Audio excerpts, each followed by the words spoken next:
Good afternoon, everyone. Good afternoon, Europe. Good morning, America, I have to add. Welcome to our 60 minutes debate on the US presidential elections and their implication for Europe. As the results are coming in, there is one headline, I think, which sums it up quite well. As of now, this race is just too close to call. President Trump is doing better than expected in many of the polls which we saw. We have no final results yet, and the elections are not over until the last vote is counted. It is a nail-biting race, as it is called, and both candidates are very, very close. In the US election, you have almost 240 million people who are eligible for voting. The turnout is expected to be very high this time compared to 2016, a plus of approximately 25 million votes. Many people voted early or by postal ballots because, of course, of the health situation. It is estimated that around 100 million people did so. Therefore, when we look at the implications for Europe, for the moment, we basically have to work with two scenarios of two different presidents. It is either Donald Trump or John Biden. Maybe just before we start, a quick word on how the election actually works.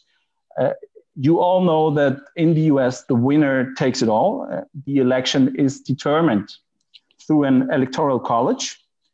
Each state is given a number of electoral college votes, adding up to a total of 538 votes.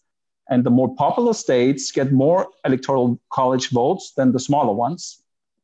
A candidate needs at least 50% of those 538 votes. So with 270 electoral votes, you win the election. You can actually win the election without getting the most votes at a national level. This is something which you all know happened before. But let me also add that Americans not only vote for their president today, but they also vote for two chambers of Congress, which is very important. On the one hand, the Senate, and on the other hand, the House of Representatives. And these elections also need to be watched carefully. Now, we have the perfect lineup for our debate today, if I may say so. I'd like to welcome Teresa Eder. Hi, Teresa. Thank you so much for having me. Teresa Eder is a freelance journalist, and she is connected with us from Washington, D.C.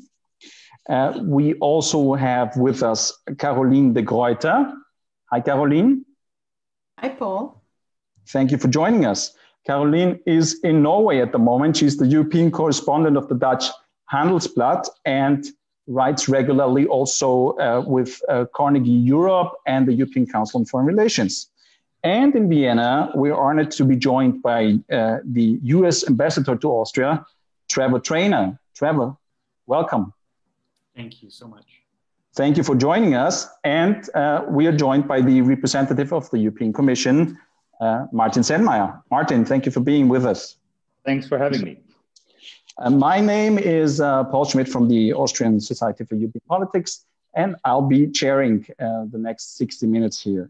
Maybe we just kick it off with the first round of reaction. It's been a long night. It's been a long night also the night before. But let me turn to you, Teresa. Now it's, what time is it? 8:30 in the morning. Yeah. Basically, what is the situation? How do you see the status quo? Well, let me first say that my heart goes out to everybody in Vienna right now. I've lived there for 10 years, and so I feel very sad about what happened with the attacks there. Well, I want to start sort of kick off this discussion by again saying what you just said, Paul. I think we have to have a lot of patience. The votes are still being counted, and we sort of we shouldn't make any sweeping judgments today because of the level of uncertainty that's still there. With that being said, I think we can see a couple trends that basically will probably hold even after the votes are counted. First being that this election definitely was not a rebuke of Donald Trump. His presidency wasn't just a fluke. With that being said, again, the Electoral College is such that Joe Biden right now is actually, breaking the records when it comes to the popular vote. He even broke the 2008 record from President Obama. But the Electoral College is such that Trump and Biden still have very narrow paths to winning, and we could even see a tie in the end of this. The second thing I want to highlight is that this election showed us how divided this country really is. And having lived here for the last 5 years, I sort of, I'm in sort of the Washington bubble, but I get out and talk to Republicans through my work. And I feel like, how can we explain this deep division, this political division? I would say one of the main causes of that is at this point, the information environment, because when we look back to 2016, the conclusion was, there are a lot of voters, white male, non-college educated voters that feel disenfranchised, and they sort of voted for Donald Trump to make a statement. There were a lot of people that didn't like Hillary Clinton. But at this point, I think it's safe to say that, the information environment has shaped this country, meaning that, one block of the country watches Fox News and the other watches CNN. And those are two very different realities. And I do think whatever the president says sticks with the voters and the people. Which leads me to another point. When you look at the exit polls, the pandemic was a big issue for voters, but for different reasons. So for Republicans, it was more that they wanted to have the economy open again, and that they were sort of hurting from the fact that the economy closed down. And for Democrats, it was mostly that they were feeling that this is an unsafe environment and that the virus is not under control. And the last point I wanted to make is that we see sort of an exhausted majority in this country. I think we all are sort of, after these 4 years, very tired and exhausted, no matter whether you are Republican or Democrat. And it's interesting to me to hear Republicans telling me that, this country is so divided and we're hoping that we will come together. But then they still vote for Donald Trump. And the thing that no one can explain to me is how Donald Trump is going to sort of bring this country back together. And one last point I want to make is that I think you can see political shifts in this country. There is no reliable blue wall anymore, which are the Midwestern states. Even if they go for Biden, I think it's not those are not safe states for the Democrats anymore. And the second one is that a lot of southern states are now in play. If you look at Arizona and also Florida with the Latino votes, not Florida, but Arizona and Georgia could still go for Biden. I think there's a lot of movement there, so we can talk about that more. Thank you, Teresa. We come back to you in a moment. Over to you, Trevor. What is your first reaction? You've been following the developments all night long. What is your first assessment? Well, again, thank you for having me as well. And as I mentioned, it was my second all night in a row up because, of course, the horrific tragedy of the events in Vienna kept us up all night. And but I say, I do feel in many ways that the US sort of gave the West democracy more than 200 years ago, or brought it back, let's say. And, focusing on the regular and healthy process of democratic reinvigoration in the US is the perfect antidote to hatred and fear and all the things that are represented by terrorist activities. So in some ways, it's a healthy thing, even though, as you mentioned, last night was not conclusive. But I think there are some very important trends at play. And as you correctly point out, it was not just a presidential election, but there are a lot of things in play. So the first thing is pretty much everyone in the media and on the political pundit side was either wrong or not telling the truth, because we were consistently told that this was a home run for Joe Biden, that he was leading in the popular vote by more than 10 points, 12 perhaps. And in all of the key states, there was talk about Texas will be flipped, et cetera. Lindsey Graham would lose his Senate seat. All the vulnerable Republicans would lose their Senate seats. These were the predictions. The other thing that is absolutely new in American politics is the magnitude of the effort put in place by the Democrats. So there was a tsunami of money this year that we have never, ever seen in the history of America. In a couple of the Senate races, the Democrat spent more than $100 million.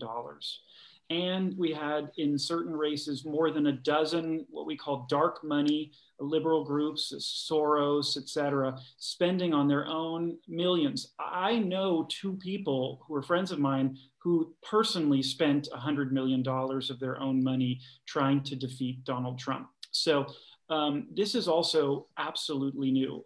And so as was pointed out, the big story is this was Trump versus Trump. So there was very little enthusiasm for Joe Biden. He was just the guy who running against Trump. And but I think everyone is surprised to see that there's a very broad base of support for Trump.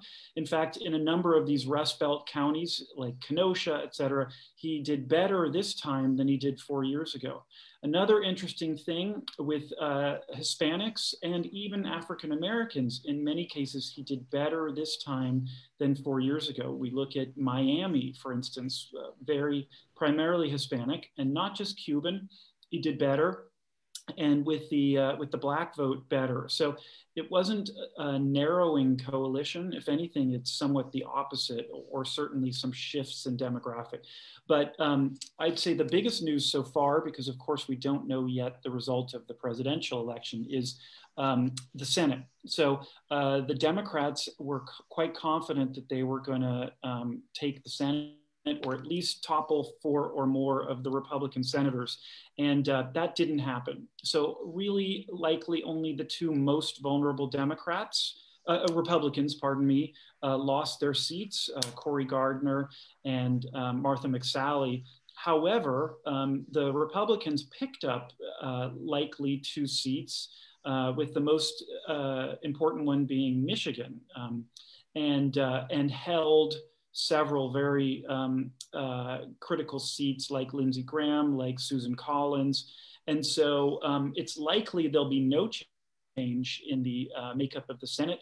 And also, interestingly, it seems as if the Republicans are picking up seats in the House as well. As of last night, they seem to pick up 6 seats. Now, we don't know all the results yet, but so these are, not the trends that we were told to expect. I do think it will be several days before the presidential election is certified. But just speaking objectively, in all of the key states, currently Trump is ahead, although by thin margins. But if that holds, then he's likely to be reelected. But it'll be a bit of a bumpy ride. And I love to say to you Europeans, both journalists and politicians, wouldn't life be boring without the United States of America? You would have nothing to talk about, nothing to write about. We give you lots of opportunities for, coffee conversation. You know, we have so much to talk about here in Europe as well, as you know, that we're always busy. But that's why we're here for, because we all have been watching what is happening in the US, and it does have implications on what is happening in Europe, of course. Now, just one quick follow-up question, if I may, Trevor. Teresa mentioned the division within the US society, the polarization, which is also something which has its spillover effect sometimes on Europe, the way politics is done. How do you see this, and how can this be overcome? Well, it's a huge news story, and I understand why. And I personally feel like social media makes this worse because, you know, it gives voice to the more extreme ends of the political spectrum, left and right. And also social media tends to work in such a way that it gives you a feedback loop of what they think you want to hear, reinforcing. However, I don't see America as divided as people say. If you think about the way our elections work, there are always the battleground states, right? Florida, Ohio, Michigan, et cetera. And if you look at those states, you know, the people there are generally somewhat in the middle, and that's why they are battleground states. You know, sometimes they swing left, sometimes they swing right, and the result is often different each year. And I say that is pretty representative of the typical American. I'm not talking about, you know, the CNN anchors drinking their $10 espressos on Madison Avenue, nor are we talking about, you know, the oil drillers in the heart of Texas. But these are just sort of average working class people, and they actually are more in the middle than you might think. And I think we'll see one way or the other. Those will be the people who will decide this election. Yeah, and these states seem to be still swinging, no? Because it's too close to call yet. Thank you, Trevor. But over to you, Caroline. Europe is nervously waiting the results, basically, but it is a wait-and-see mode somehow, no? We haven't seen a lot of reaction. People are very cautious. What is your first reaction to what you have seen? Yeah, I think most of us are still waiting it out, waiting till all the votes are counted, with a few notable exceptions. I've seen the Slovenian Prime Minister already congratulate Mr. Trump with his re-election this morning. Or his wife, who knows? Who knows? There was a poll just a few days ago in Europe that indicated that most 45%, that was a Bertelsmann poll, 45% of the Europeans would vote for Biden if they could. 19 would vote for Trump if they could. And 38% would vote or go for neither, which is, in my view, very interesting. I think last night's election was in a way a great night for all those in Europe who have been arguing for more European strategic autonomy maybe too. Autonomy, because the 38% a few days ago indicated that they would not go for Biden or for Trump. In fact, apparently did so because they have lost faith and trust in the United States and the democracy it is. And this points out, I think, that the debate that we've seen over the past 4 years already, Europeans have been spoiled by the United States since the Second World War. We licked our wounds after the war. We built our welfare states, rebuilt our economies with very generous help from the United States. And the United States took care of all our geostrategic problems until we reached the point where we didn't even know anymore what geopolitics was or were. That is changing right now. I think the US is not giving us favorable treatment any longer, or in any case, not to the extent that we've enjoyed it over many decades, and we got used to it. What I think is that Caroline, Trump wins, would you say that Trump has helped us to grow up? Or do we still need to grow up, basically? I think we do need to grow up, but the question is to which extent. Yeah, if Trump wins this election, as he said already he has, then this process will be accelerated. I think we don't know what will happen to NATO, transatlantic relations. Even I'm Dutch. We have almost invented. Transatlantic relations and put a lot of trust in those. You learned about the Habsburg Empire in Central Europe, but we all learned about transatlantic relations. Nothing about the Habsburgs. For me, I only learned that when I moved to Vienna a couple of years ago. But even the Dutch, they are much more in favor than they were, let's say, 5-10 years ago, of strategic autonomy. I do it again. In a European context, they used to be against it. But if Biden wins, it will be a very narrow win, and he will have a lot of trouble, I think, with the Senate. So I'm not sure the general approach. I think Biden will put maybe a nicer face on it, and he will be less ferocious than Donald Trump sometimes is. But he will also focus on China, and he will ask the Europeans to take more care of themselves. So this is what it is. I think it was a great night for those arguing for strategic autonomy for Europe. So there's one thing I worry about, yes, if I may, still, and this is, you don't hear a lot about it, its impact, the impact of these elections on the far right in Europe. Because they're also sitting on the fence. We saw Nigel Farage speaking at one of the Trump rallies a couple of days ago in the United States. I think a Trump win would be a huge boost for the far right in Europe. Somebody already called it a moral victory anyway for Trump and for the far right also in Europe. If Trump loses, I think they will be dealt, the far-right populists in Europe, a blow, a moral blow. And this has an impact, of course, on politics in many member states. Well, thank you, Caroline, for this first statement. I mean, the race is still open. We don't know who's going to be the next president. No. It's too close to call. But over to you, Martin. What is your first assessment of what we've seen during the night in the United States? Thank you, Paul. First of all, thanks for inviting me in this distinguished round. It's a pleasure to see you all and in good health in these challenging times.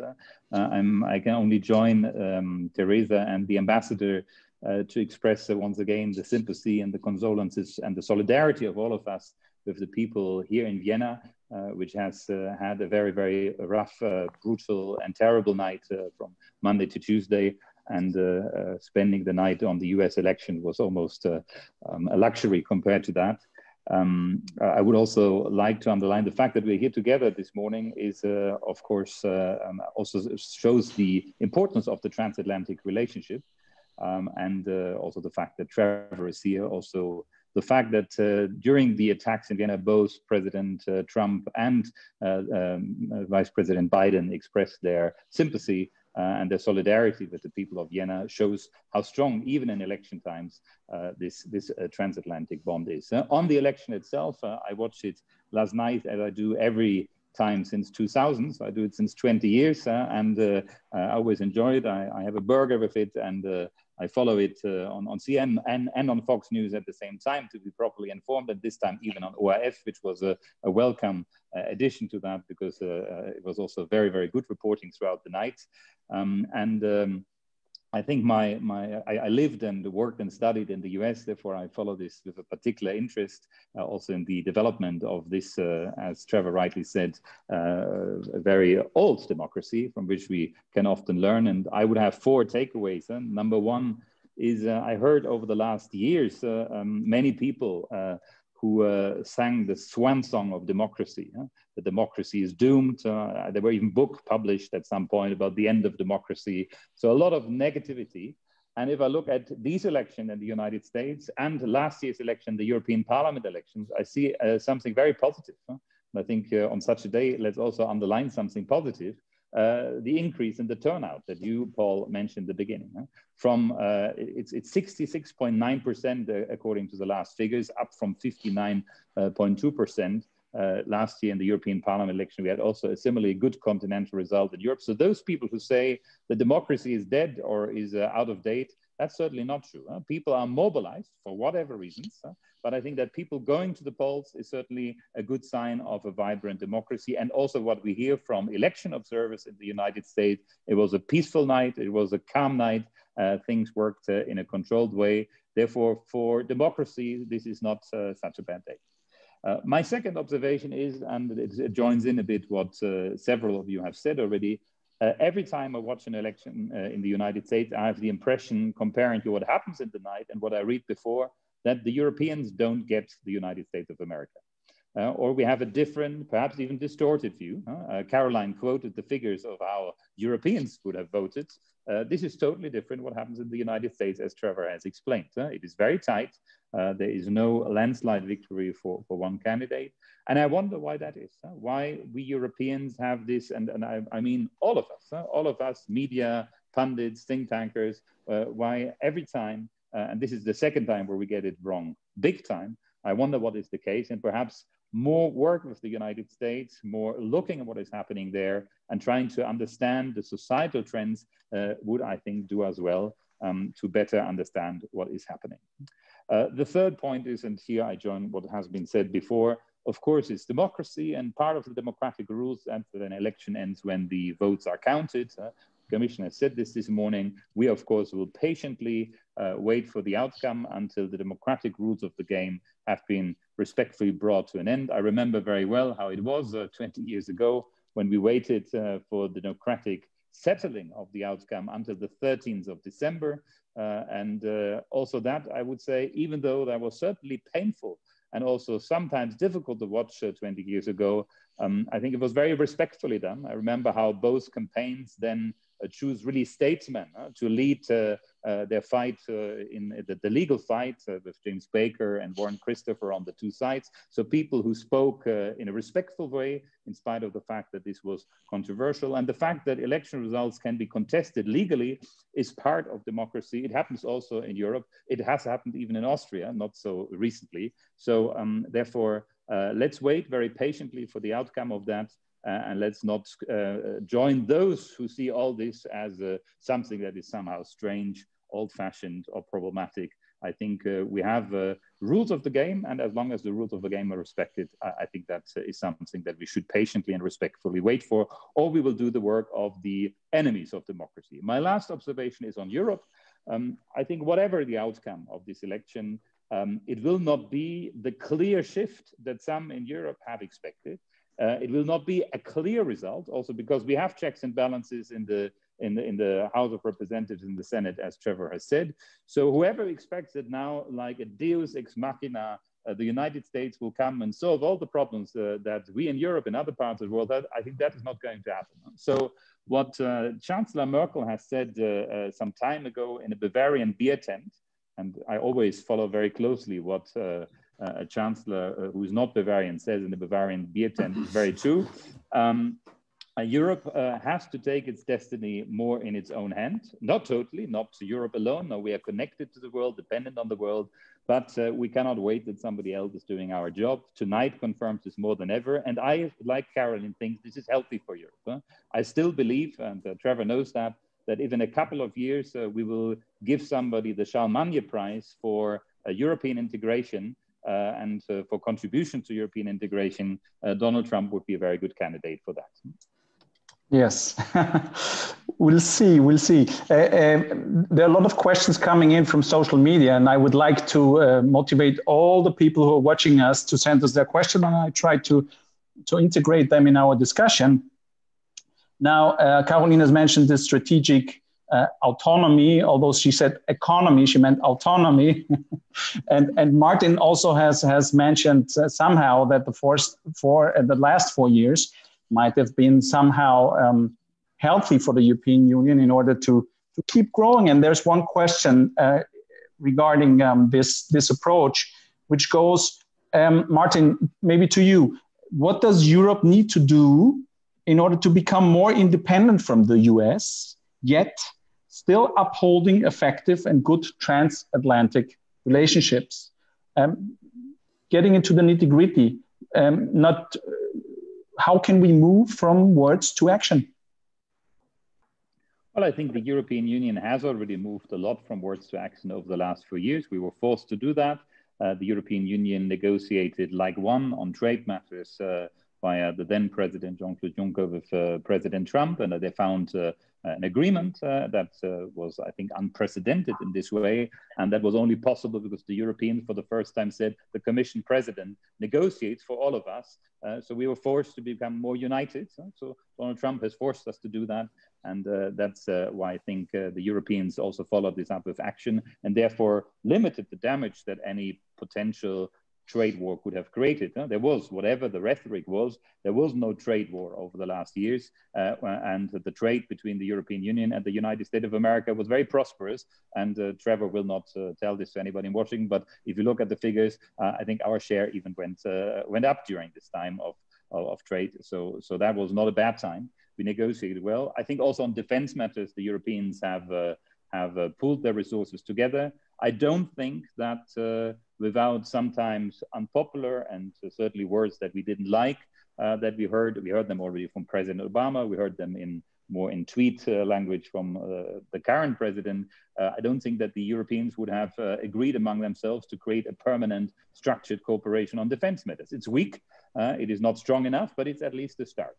Where I would disagree with the person who asked the question, I don't think that independence from the United States of America is our objective. We live in an interconnected world. We're all interdependent on each other. The United States is dependent on us. We are on the United States of America and on the rest of the world. But being able to solve issues that concern us Europeans ourselves, to defend our values, our markets, our companies, our citizens in a fair and open world, I think that is something that the European can do. And therefore, when notably in the digital work, we speak about digital sovereignty, about our own data protection rules that are now followed even in the United States and California and other states, I think that is certainly something where Europeans don't only have words, we have actions because we have become standard setter. It's the beginning. It's not something that allows us to neglect the transatlantic relationship, but whoever is president in the United States of America, we will have to work with him, we will work with him, and we will have to take our destiny, as I said before, more in our own hands, not only with words, but also with action. And it is not in vain that the current president of the commission calls our current commission a geopolitical commission. Some have laughed about this, but I think it is more necessary than ever before that we are not an island in Europe. We're not the island of the protected. No, we have to protect ourselves. And I think this process that has started will continue because nobody will be able to turn the clock back to where we were before the first Trump administration. Thank you, Martin. Trevor, a question for you. I'm just glad these questions come on social media, so they're not my questions, in fact. There's one question regarding President Trump declaring victory already this morning, Central European time. He calls the continued counting of mail ballots fraud, even though there's no sign of it. What is your view on this? Well, I think that the outcome is going to be a good and clean outcome. But, you know, there is more opportunity for fraud without clear guidelines and with a lot of ballots floating around. You know, as as we saw here in Austria with the last presidential election, when you have mail-in ballots, it can lead to complications and complexity. And, what I think was a little bizarre last night is in states that seemed to be favoring Biden, even with only 40% of the votes counted, they were instantly declaring them for Biden. The biggest example being Arizona, which still is, I think, open to interpretation, and yet states with 95% of the votes in and a comfortable lead for Trump have not been declared for Trump even now. And there, I think, is some concern that in certain places the controls aren't as tight, or the opportunity for a small margin of error is a little greater. And, it has traditionally been the way in the United States that voting ends at the end of election day. And in order to accommodate more people, they started voting weeks ago. And so people have had literally weeks to vote and many ways to vote. They could mail in their ballot, hand deliver their ballot, some places even drive through and drop off their ballot. There's been unlimited access. And so when that's the case, and then you still have certain instances where they say, well, maybe for 3 more days, we'll still accept ballots, and maybe they don't even have to have a signature on them, but we'll still accept it. And with these loose guidelines in certain states, it does raise a little bit more concern that the process won't be tight and that there might be a bigger margin of error. So, I think these will be the kinds of topics you'll hear discussed over the next few days. Caroline, you wanted to come in? Yeah, no, I'm fine. Okay. These are. I'm not a US specialist. I'm more a specialist on the other side. These are details that I cannot really comment. No, but on, it was surprising. It was surprising to hear from a European point of view, without being in the center of the discussion, this fight over the interpretation of the first results. Of course, like just as an example, Pennsylvania, which I think will be the biggest battleground state, and which right now looks comfortably in Trump's column. The Secretary of State of Pennsylvania, who will have to certify the vote, announced before the election 2 days ago, all votes will be counted and Trump will lose.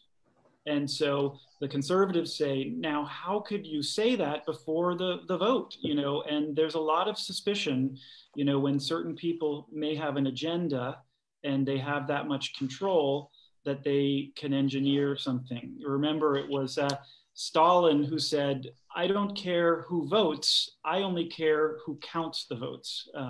And so, during political times, particularly when things are close and there's a lot of anxiety, all these things do get blown up a lot, and they also make for great headlines, And yes, that's true. That's true, Trevor.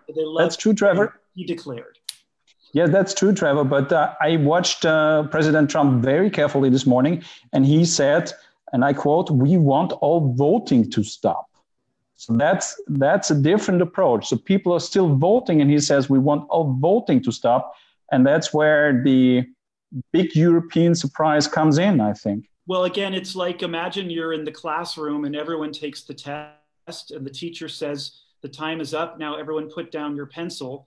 And 5 students continue writing even past the deadline. And then you say, whoa, the deadline's up. You can't. And this is the sort of problem, that some of these states may be allowing voting past the deadline. So I'm not saying they are. And again, at the end of the day, these will be the conversations for the talking heads, but I think we'll get a good and clear result over time. Martin, before I go over to you, Teresa, what is your point of view from the spot? I mean, the fight over the legality of the votes. Where do we stand? I think we have to distinguish 2 things here. So one is saying that there has been voter fraud, and the other being that President Trump essentially says we should stop counting now. I mean, there are so many different rules in every state here. And I think it's, in my view, very, very concerning that a president says about his own political system and country that people should stop counting the votes. And I think we saw something similar back in 2018 when Florida had very close races with the governor and with the senator there, where he also tweeted immediately, please stop counting the votes because the longer this takes, the more fraud there will be. And I do think, this is very concerning. If it takes a week or even longer to have the results, we should sit back right now and say, let's count the votes and, let the process continue. And that doesn't mean that anybody can vote right now. That's just not true. That's to me very, very concerning. And also thinking back to 2016, at this stage, we think it was almost expected that President Trump would declare victory and say something like that the ballots would be, rigged. Not saying that this American voting system isn't vulnerable. That's not, of course it is, but just this, sort of sowing this,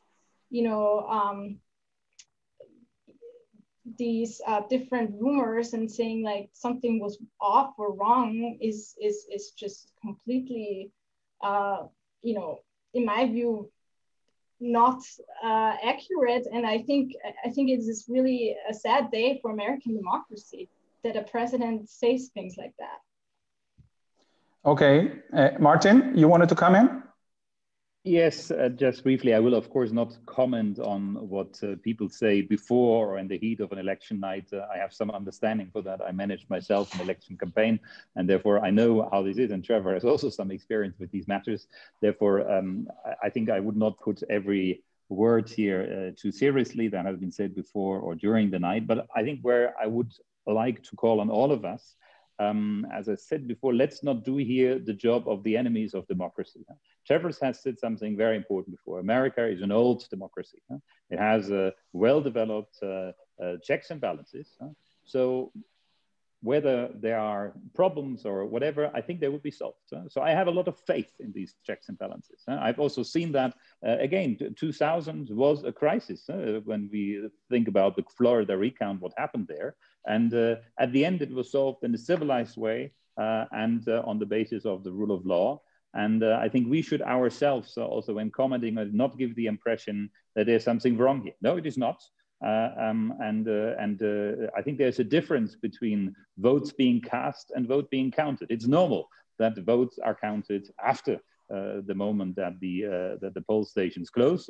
We had this here, Trevor referred to that here in Vienna, just in the local elections just a couple of days ago, where it took 2-3 days until the final outcome was confirmed. And it didn't make a difference for the game of power, but it was still a significant difference in terms of percentages for one or the other party. And that happened, and that was not fraud. That was just the normal rules of the game that you count as long as the votes need to be counted, because every vote cast in time is, of course, a legal and eligible vote. A very last point, I have some understanding that the US states, like many countries in Europe, have chosen over the past months to go for mail-in voting, for other forms of voting that, in my understanding, were democratically and legally decided, because we are in the middle of a pandemic. This is not a normal election. This is an election where public authorities have to balance two aspects.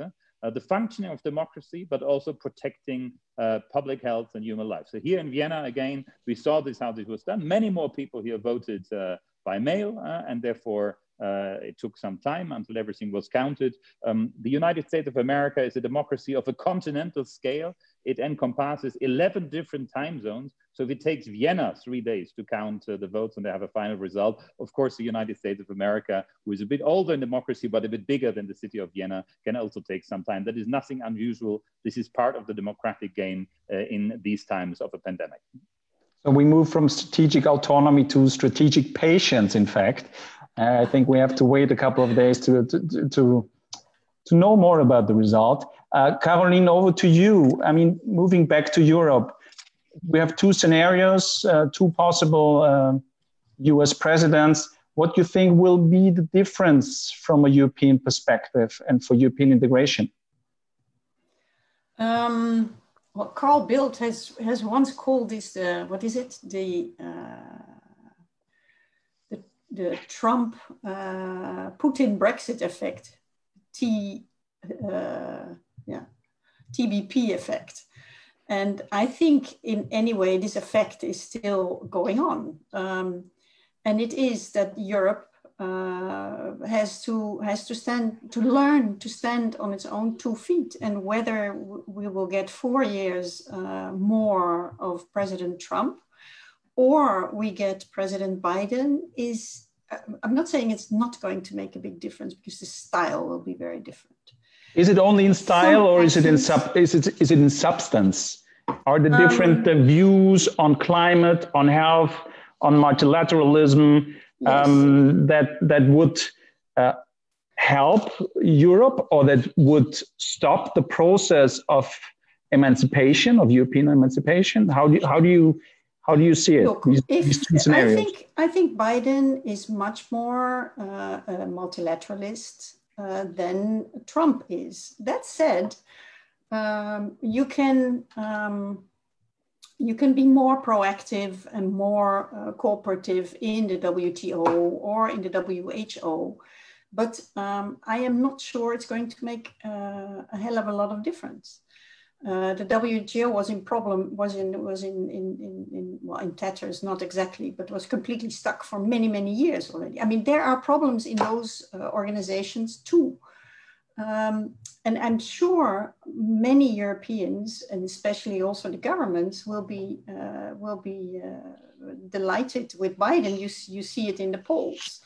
A clear preference for President Biden, but I don't think we should be under any illusion that Biden is going to be able to be as nice for us as Americans presidents could be like 30, 40 years ago.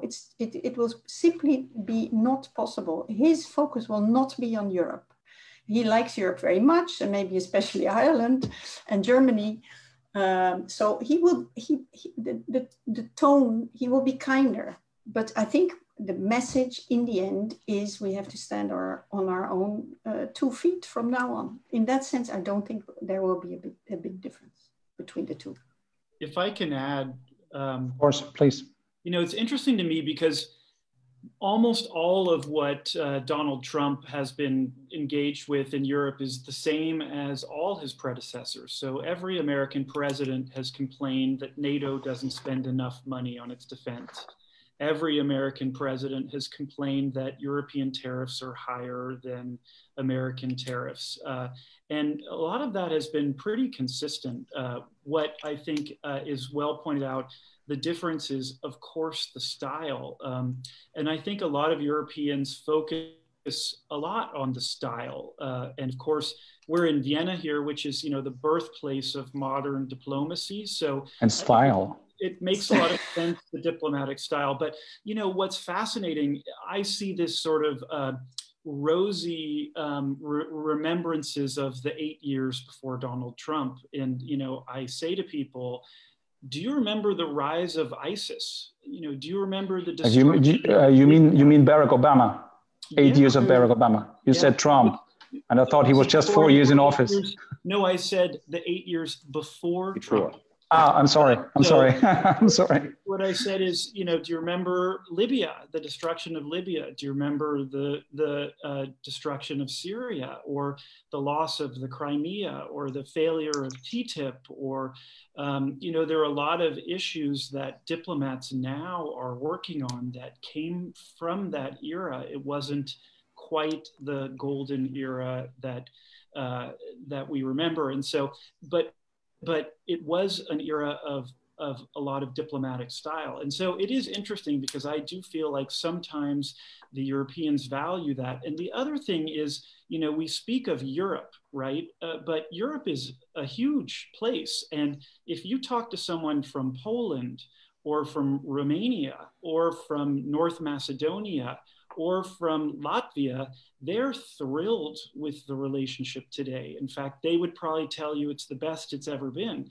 And so, we tend to look at Europe through the lens of Germany or France, but it's important to remember that different parts of Europe have different priorities, and the relationship serves different parts of Europe differently. So we can't, I think, speak in such broad generalizations. Oh, you're perfectly right, of course. I mean, Europe is heterogeneous. There have been a lot of analysis on transatlantic relations and the different approaches, different national approaches to European transatlantic relations. And there was one particular article, which I remember now, where the author actually defined 3 different approaches. One was the strategic autonomy approach, where the European Union in particular tries to get more independent and stand on its own feet. The other one was the strategic patience approach, in order to wait and see, and also with the elections, see what the result is. And the third one was the strategic hugs, those who are in love with the US and who just want to get closer all the time. There's one question coming in over social media for Trevor, but Martin, you wanted to jump in. Please go ahead. Yes, I just wanted to add that I think I agree that with Trevor that this is not as black and white as some people try to paint it. Secondly, I learned this from my former boss, former President Jean-Claude Juncker, who always said, we have to dance with the ladies in the ballroom. And I think that's what you have to do, because you respect the outcome of democratic election, work with the president that is in the White House, whatever the style. Thirdly, I agree with those points which Trevor mentioned, where there is not such a big difference between the Obama administration and the Trump administration concerning US interests. But nevertheless, I wanted to underline 2 points which are where we have big differences and where we Europeans have a decidedly different view from the current administration. That is on climate change.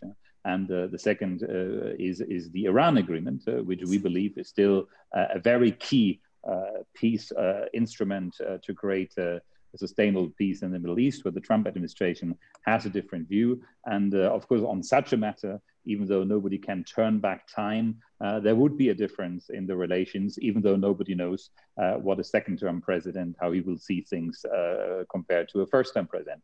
A very last word on style. I think let's not only call this style. The style of the leader of the free world is, of course, followed across the globe. It sets a precedent. Therefore, I think this is not only a nicety that is good on a cake in Vienna. No, I think it matters in international relations.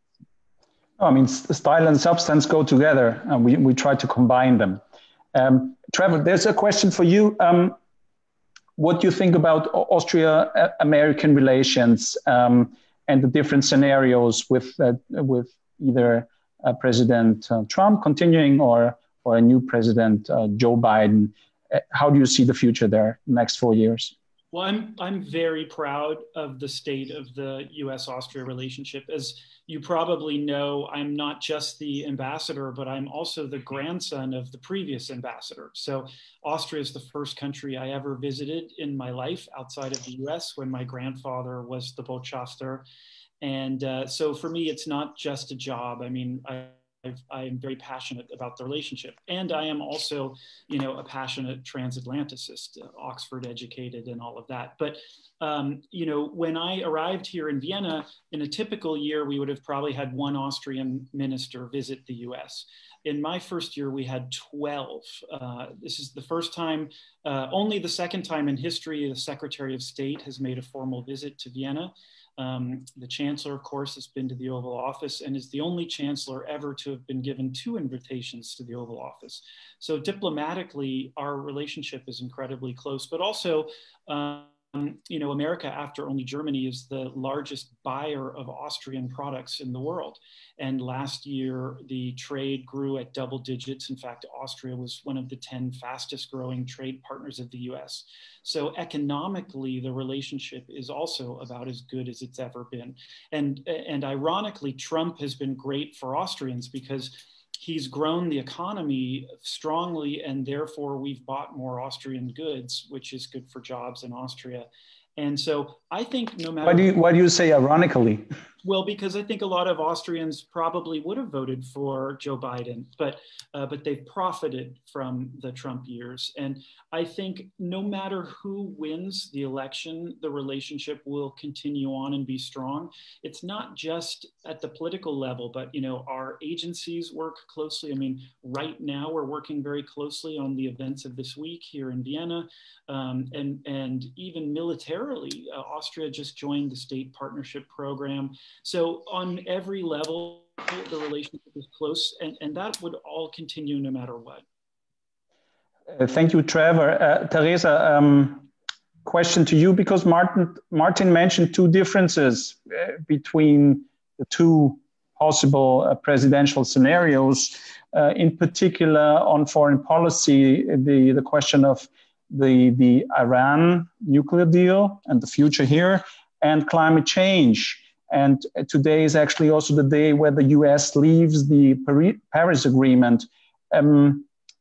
What is your opinion here? Do you think there will be actually a big difference between the two presidents? And is this positive for the European approach to those issues? I mean, I would say this: if Biden wins, he obviously doesn't have a lot of room to maneuver, because if the Senate goes to Republicans, it will be very, very difficult to get any new treaties passed. With that being said, though, I think there will definitely be a change in style, but also working through multilateral organizations again. So he will probably undo all of the executive orders of President Trump, so rejoin Paris, rejoin the Iran deal, and trying to negotiate through multilaterals. But again, the country is very much, looking at itself right now. And there's so many internal domestic issues ongoing that I don't think so much energy and time will be given to Europe to sort of strengthen the transatlantic relationship again. But I do know that there are, for example, vis-a-vis China, the US wants to have a stronger alliance with Europe so that there is sort of an, equal approach towards China. But again, there will be lots of fights. A lot of issues are, for example, contributions to NATO, military spending in Europe. Biden will also ask for more contribution on that. But it will be most definitely a change in style and a change working more through multilateral organizations again. Caroline, I think you want to come in here. What is your opinion about the future of the transatlantic relations? You said at the beginning that they were actually somehow invented in the Netherlands. So we would like to ask the Netherlands to rebuild them for a better future. Well, the Netherlands is certainly one of the countries that is, before the EU was even set up, or its predecessor called the Coal and Steel Community, the Dutch were working on some kind of a transatlantic free trade affair, a free trade union or something like that. So yes, it goes very deep. And what I think is that if Joe Biden becomes president, I think many European governments will jump on the occasion to ameliorate the relationships, which are, Trevor is right, are not bad overall. But for instance, Germany will be extremely happy. I think it would be best for Germany, because Germany, the modern history of Germany is very much linked to the United States, even more than that of a traditionally seafaring transatlantic country, the Netherlands, like the Netherlands. Germany, it was actually the Americans who persuaded the French after the Second World War to give Germany another chance and not hit them on the head again like after Versailles. And I think Germany is forever grateful about this attitude, and it has worked. You know, we have thrived ever since. We all hooked on and joined the bandwagon, and look where Europe is now. And this is largely thanks to the American approach. It was an American birth in a way. Germany is extremely reluctant to be involved militarily. It's not a security provider, it's an economic motor in Europe. You know, the security provider is more France, and they're both happier with that division of labor. If the European relationship with the United States would deteriorate, Germany would feel extremely bad, because it would have to invest much more in security and in defense, and it you know, by nature it likes to be close to the United States. So I think if Biden becomes president,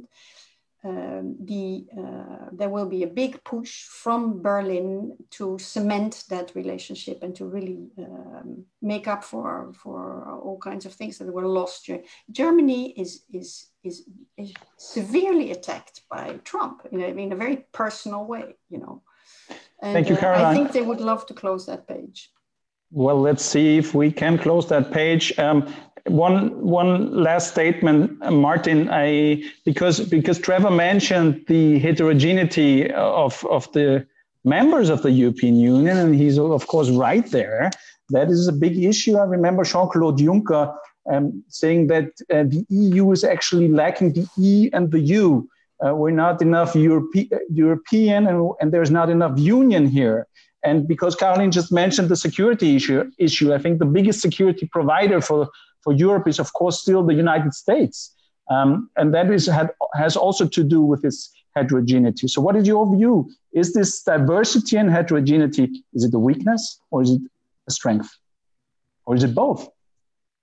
First of all, Jean-Claude Juncker said that in 2016, that was meant as an appeal to Europeans to start the work on becoming more united, more democratic, and more efficient. And I think we have come some way since then. Think about the agreement in July on the European Recovery Fund, on Next Generation EU, on strengthening our European response to a number of crises, even though we are not perfect. Second point on heterogeneity. I thought this again last night and also now listening to Trevor. The United States of America is not a centralized state. It is, I think Austria is more centralized than the United States of America. The fact that we have different electoral system. We're almost as big as the US too. That we have different timelines for election results coming. That we have 11 different time zones and no war about the summertime directive in the United States of America. So I think the United States, and that is perhaps one of the things that we Europeans ignore, is much more heterogeneous, and that is not necessarily a weakness. It can be a weakness when you have to fight a pandemic, and we saw that in Europe, that we have to get your act together and to fight it together, and that is a matter of leadership or working together. And I think we have, in spite of many criticisms, not done such a bad job. But heterogeneity can also be a strength if it's diversity, different views, different approaches that at the end find a common nominator. Where I would say one last thing that we can learn from the United States, and I hope Trevor can give us some lessons on that one. I thought again last night, what a great entertainment spectacle for the world is organized here. In terms of, it's really a feast of democracy. And I would wish that we do this also a bit more in Europe. Democracy is something where people have to be passionate about, not only patient about. And I would wish that these were important elections, but so will be the next German elections, as Caroline has rightly said, the next French elections and the next European Parliament elections. So perhaps we can all do a better job to speak about that, because they are for the destiny of our continent that will have to stand more on its feet in the coming years. They are certainly as important as the US elections, whatever the outcome. So let's learn a bit from the entertainment quality of our American friends who have a bit more experience with that. And if we see then the blues and reds coming in on the European map and us discussing in the same way as we do today, then Europe is finally adult, and whoever will be president of the United States of America will certainly help us with that. Well, democracy is very, very important and is taken seriously and can also be entertainment. And well, we take the lesson. We will be patient and passionate at the same time, in style and in substance at the same time. And I think no matter what will be the outcome, we try to move closer in confrontation or in, well, if you're on good terms, confrontation is not such a bad thing, in fact. Anyway, let me all thank you very much. Teresa, Eder in Washington, D.C., Caroline de Gruyter in Oslo, in Norway, and Trevor Traina in Vienna, Martin Selmayr in Vienna. Thank you for joining us. Well, the results are coming in. This is still too close to call, but we keep watching. And the important thing is that we're all very interested in what is going to happen. And the more attention there is, the better it is for democracy. Thank you for watching. Thank you for being with us. Also, thank you for sending all the questions. And this discussion is going to be continued. Bye. Thank you very much. Stay safe and healthy. Thank you. Stay safe. Thank you so much for having me be a part of the show. I really appreciate it. Thank you for joining us. It was an honor, Trevor. Thank you. Thank you, Keep in touch. Thank you, Teresa. Thank you. Bye-bye. Thank you. Thanks, everybody.